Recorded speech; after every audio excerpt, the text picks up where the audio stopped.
ايه ده؟ هو فين الكلام اللي كان في الكتاب؟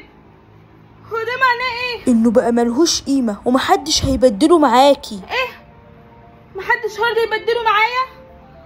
طب انا هبدل بايه دلوقتي؟ انا كده هفضل جعانه وعطشانه.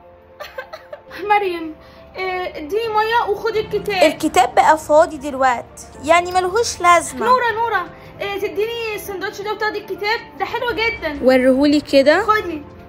انتي بتضحكي عليا؟ ده فاضي، انا هعمل بيه ايه؟ انا جعانه قوي ومحدش راضي يبدل في الكتاب ده. بنات، في مسابقة ذكاء واللي هيكسب فيها هياخد 1000 عملة. ايه؟ انا يا مس عايزه ادخل في المسابقه دي. تمام يا كماليا، المهم تركزي عشان دي اسئلة ذكاء. انا ذكيه قوي اصلا. السؤال الاول، 5 في 10 بكام؟ 5 في 10 سهله جدا، ب30. اكيد غلط، ركزي يا كماليا. طب معلش يا مس سؤال تاني. 3 في 3 بكام؟ 3 في 3 ب3. ايه ده؟ حاسه بجاوب غلط، هو في ايه؟